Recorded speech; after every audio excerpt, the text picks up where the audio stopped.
ఇవాళ మేము రొయ్యల కర్రీ చేస్తున్నాము. తిను మా మదర్. కెమెరాకి హాయ్ చెప్పు.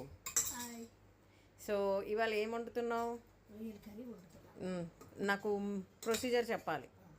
ఫస్ట్ కడిగేసుకొని తర్వాత ఇవి కొంచెం పొయ్యి మీద పెట్టాలి. మొత్తం వాటర్ అంతా వచ్చేస్తుంది. ఓకే.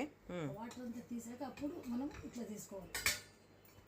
పక్కకు తీసేసుకొని వాటర్ వెళ్ళిపోయింది అంటే వాటర్లో బేసిక్గా పసుపు వేసి కొంచెం ఉడకబెట్టాలి. ఓకే. తర్వాత నీళ్ళన్నీ తీసేసాక ముందుగా ఏం చేస్తున్నావు? ముందుగా ఆయిల్ వేసుకోవాలి. ఓకే. కొంచెం ఎక్కువ పడుతుంది నాన్ వెజ్. కాగినాక అప్పుడు ఈ పచ్చిమిరపకాయలు ఉల్లిపాయలు వేసుకోవాలి. ఓకే. అయితే అందులోకి ఇవేం వేసుకోవా?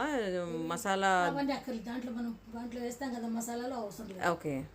సో దీనికంటే ముందు మేము మసాలా పేస్ట్ చేసి పెట్టుకున్నామండి. సో దానికి ఏమేమి వాడావో చెప్పు. దసరసాలు, ఎండు కొబ్బరి, ఓకే, తర్వాత చెక్క, ఆ పేస్ట్ చూపించండి. ఇవన్నీ ఇట్లా పేస్ట్ చేసుకోవాలి. ఓకే. గసగసాలు, ఎండు కొబ్బరి కొంచెం లైట్గా వేయించుకొని అందులోకి ఇలాచీ, ఇంకా లవంగా, చెక్క, సాజీరా ఇవన్నీ వేసి గ్రైండ్ చేశారు. అలాగే జీలకర్ర కూడా యాడ్ చేశారు. ప్లస్ వాటర్ వేసి గ్రైండ్ చేశారు. ఒక్కసారి పొడిగా గ్రైండ్ చేశాక మళ్ళీ అందులో వాటర్ చేసి వెట్ పేస్ట్ లాగా గ్రైండ్ చేసుకున్నారు. So that will be the gravy of the curry. So first ఇలా ఆనియన్స్, పచ్చిమిరపకాయలు వేసేసుకొని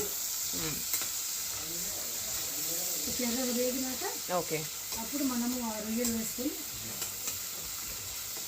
ఉల్లిపాయలు బాగా ఫ్రై అవ్వాలి. తర్వాత అందులో అల్లం వెల్లుల్లిపాయ పేస్ట్ లైట్గా వేసుకోవాలి. ఆనియన్ అలా ఫ్రై అయ్యాక అందులోకి మనము ఇలా కొంచెం అల్లం వెల్లుల్లిపాయ పేస్ట్ వేసుకోవాలి.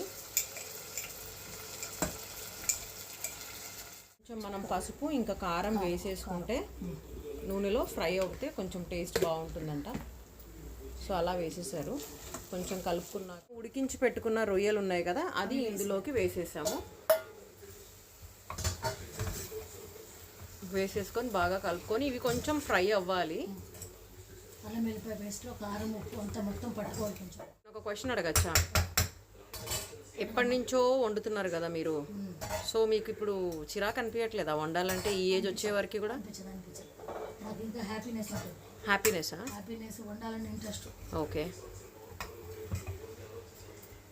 వంట అనేసరికి యాక్టివ్నెస్ వస్తుంది మాకు ఈ వయసులో. ఓ, ఇప్పుడు ఒక స్పూన్ ఉప్పు, ఇందాక కారం వేసేసాం కాబట్టి తగినంత ఉప్పు మన క్వాంటిటీ ఆఫ్ రొయ్యల్ని బట్టి ఉప్పు వేసేసుకొని ఈ టొమాటో పచ్చిగా ఇందులో వేసేస్తున్నాము. ఆయిల్లో ఫ్రై చేయలేదు ఇవి. కొంతమంది కావాలంటే ఆయిల్లో కూడా ఫ్రై చేసుకోవచ్చు ఇందాక ఆనియన్స్ చేసినప్పుడు. సో ఇలా దీన్ని కలిపేసి ఒక 5 minutes కొంచెం అట్లా ఇవన్నీ మగ్గాక అప్పుడు ఆ పేస్ట్ వేస్తామా లాస్ట్లో? మొత్తం మెత్తగా మగ్గినాక ఓకే, అప్పుడు వేస్తాం. ఓకే. సో వెయిట్ చేద్దాం. వెట్ మసాలా గ్రైండ్ చేసి పెట్టుకున్నాం కదా, సో అది ఇప్పుడు మనము ఈ కర్రీలోకి యాడ్ చేసేస్తాము. ఈ వీకెండ్లో కర్రీ వండించినందుకు చాలా థ్యాంక్ యూ మా. నేను మళ్ళీ ఏదైనా వెరైటీ చేస్తాను, నువ్వు మళ్ళీ నాకు.